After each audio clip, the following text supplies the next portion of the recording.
Disclaimer: ఈ ఛానల్లో upload చేసే వీడియోలు ఎవరిని కించపరచడానికి కానీ ఎటువంటి మత విద్వేషాలు, గొడవలు రేపడానికి చేసేవి కావు. కేవలం అవగాహన కొరకు మాత్రమే. థాంక్యూ. మన జీవితంలో వచ్చే కొన్ని సమస్యలకి మౌనముగా ఉండటమే అద్భుతమైన పరిష్కారం. ఈ వీడియో స్కిప్ చేయకుండా చివరి వరకు చూసి లైక్ చేసి హైప్ కూడా చేసి మన ఛానల్ని సబ్స్క్రైబ్ చేసుకోండి. థాంక్యూ. హాయ్ అండి, welcome to our channel. I'm your beloved one video. అందరు ఎలా ఉన్నారండి? చాలా సంతోషం. మరొక వీడియోతో మరలా మీ మధ్యలోనికి వచ్చేసాను. చూడండి, మన జీవితంలో అప్పుడప్పుడు మనకు కొన్ని సమస్యలు ఎదురవుతూ ఉంటాయి. అన్ఫార్చునేట్లీ మనము ఎక్స్పెక్ట్ చేయకుండానే మన జీవితంలోనికి కొన్ని ప్రాబ్లమ్స్ వస్తూ ఉంటాయి. అయితే కొంతమంది ఏం చేస్తారంటే, ఈ ప్రాబ్లమ్స్ వచ్చినప్పుడు ఏం చేయాలో తెలియక గందరగోళం అయిపోతుంటారు. సో ఏవేవో ప్రయత్నాలు చేస్తుంటారు, ఏదేదో మాట్లాడుతుంటారు, ఎలా పడితే అలా ప్రవర్తిస్తూ ఉంటారు. అయితే కొన్ని సందర్భాల్లో మనకు వచ్చేటువంటి ప్రాబ్లమ్స్కి బెస్ట్ సొల్యూషన్ ఏంటంటే సైలెన్స్ అండి. ఏంటి? మౌనముగా ఉండడం. సైలెన్స్ మెయింటైన్ చేయడము మనకు వచ్చినటువంటి ప్రాబ్లమ్స్కి బెస్ట్ సొల్యూషన్ అని నేనైతే ఖచ్చితంగా చెప్పగలను.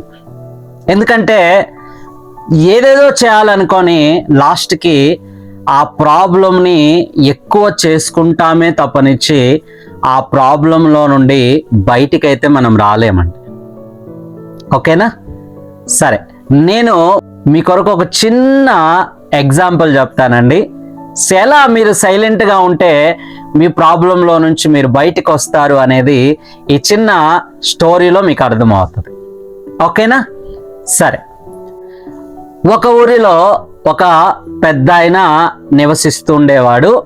ఒక చిన్న పల్లెటూరులో వారి యొక్క పిల్లలు సిటీలో సెటిల్ అయిపోయారు అన్నమాట. అయితే హాలిడేస్ టైంలో ఆ పిల్లలు వీరి యొక్క ఇంటికి వచ్చారన్నమాట. అంటే ఈ పల్లెటూరుకు వచ్చారు. మనమళ్ళు మనమరాళ్ళు అందరితో చాలా హ్యాపీగా ఈ తాతయ్య గారు గడుపుతూ ఉన్నారు. అమ్మమ్మ గారు లేరు, ఆవిడ చనిపోయారన్నమాట. అయితే ఒకరోజు ఈ తాతయ్య గారు పిల్లల్ని అక్కడ ఉన్నటువంటి వారి యొక్క పల్లెటూరు కదండి, ఆ పల్లెటూరులో ఉన్నటువంటి పొలాలలోకి తీసుకెళ్ళి ఆ యొక్క పొలాలు చూపించాలనేటువంటి ఉద్దేశంతో ఈ పిల్లలందరినీ కూడా పిలుచుకొని వెళ్తాడనమాట. సాయంత్రం వరకు పిల్లలు, అదేవిధంగా ఈ తాతయ్య గారు ఆ పొలాలలో ఆ గట్టు మీద ఆ గడ్డి వాముల దగ్గర చాలా చక్కగా ఆడుకొని సాయంత్రం అయిన తర్వాత తిరిగి మరలా ఇంటికి వచ్చేస్తారు. ఇంటికి వచ్చిన తర్వాత తాతయ్య కొంచెం బాధపడుతూ చాలా విచారంగా ఉంటాడనమాట. అది గమనించినటువంటి పిల్లలు తాతయ్యని అడుగుతారు, ఏమైంది తాతయ్య, ఉదయం అంతా కూడా మాతో చాలా హ్యాపీగా ఉన్నావు కదా, అవన్నీ చూపించావు, పొలాలు చూపించావు, మన యొక్క ఆ గడ్డి వాములు అన్నీ కూడా చాలా చక్కగా మాకు చూపించావు, మరి ఎందుకు ఇప్పుడు ఇంత డల్గా ఉన్నావు అని చెప్పి పిల్లలు తాతయ్య గారిని అడుగుతారు. అప్పుడు తాతయ్య బాధపడుతూ, ఏం లేదు నాయనా, మీ అమ్మమ్మ నాకు గుర్తుగా ఇచ్చినటువంటి వాచ్ చేతి కట్టుకొని ఉన్నాను, అది ఇందాక మనం పొలం వెళ్ళినప్పుడు మరి ఎక్కడ పడిపోయిందో తెలియదు, సో దాన్ని బట్టి నేను ఎంతగానో బాధపడుతున్నానని చెప్పి ఈ యొక్క పిల్లలకి తాతయ్య చెప్తారనమాట.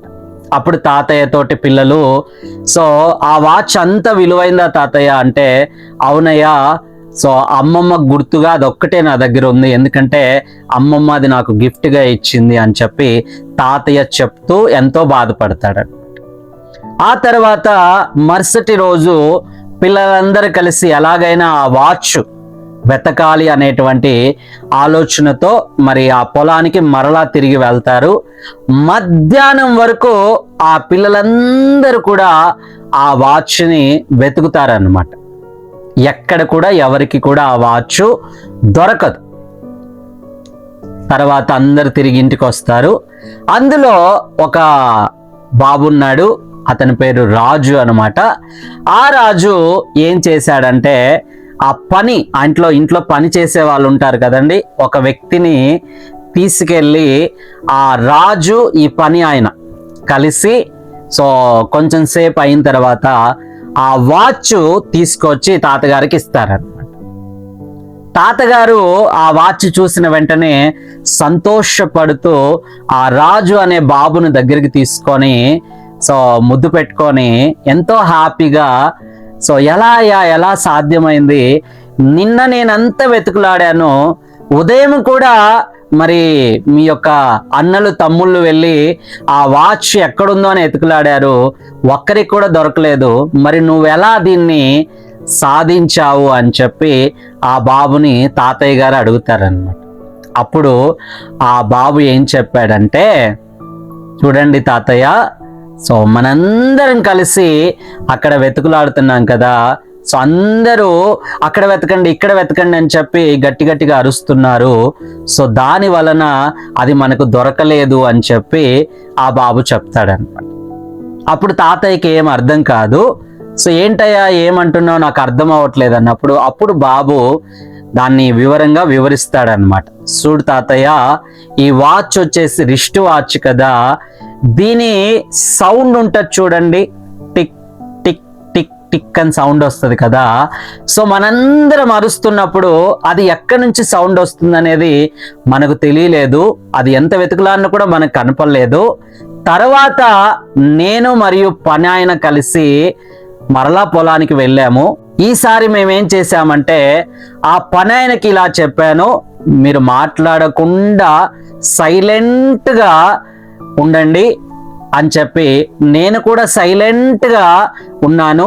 మీరు ఎక్కడైతే వాచ్ పడేసుకున్నారని చెప్పాను కదా, ఆ ప్లేస్లో వెళ్ళి ఇద్దరం సైలెంట్గా పిన్ డ్రాప్ అప్ సైలెంట్గా ఇద్దరం అక్కడ ఉన్నాము. సో మాకైతే ఆ వాచ్ ముళ్ళు టిక్ టిక్ టిక్ అనే సౌండ్ వినపడింది. వెంటనే అది ఆ గడ్డి వాములో కింద పడి ఉందని చెప్పి మాకైతే తెలిసింది. సో వెంటనే ఆ వాచ్ తీసుకొచ్చి నీకు ఇవ్వడం జరిగింది తాతయ్య అని ఈ బాబు తాతయ్యకి చెప్తాడు. సో వెంటనే తాతయ్య ఎంతో సంతోషపడి మరి హ్యాపీగా ఉంటాడు. చూడండి, ఈ యొక్క స్టోరీలో ఒక మంచి అర్థం అయితే ఉందండి.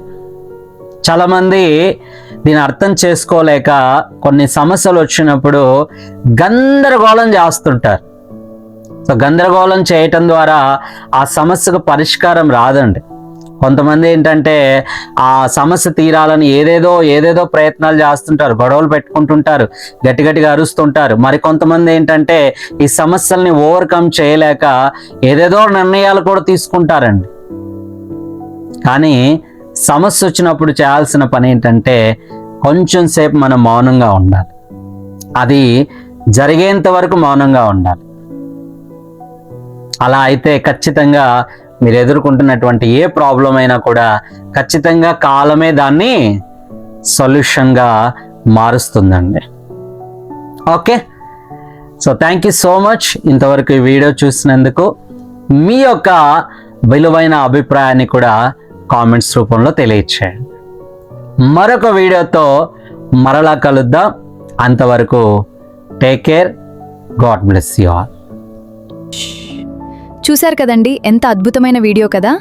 మన జీవితంలో వచ్చే కొన్ని సమస్యలకి మౌనమే పరిష్కారం అని ఈ వీడియో ద్వారా తెలుసుకున్నాం కదా. ఈసారి ఒకవేళ మీ జీవితంలో ఏదైనా సమస్య వస్తే కొద్ది రోజులు మౌనంగా ఉండండి. ఆ మౌనమే మీ సమస్య నుండి మిమ్మల్ని విడిపిస్తుంది. Okay, God bless you all. మరొక వీడియోతో మరలా కలుద్దాం.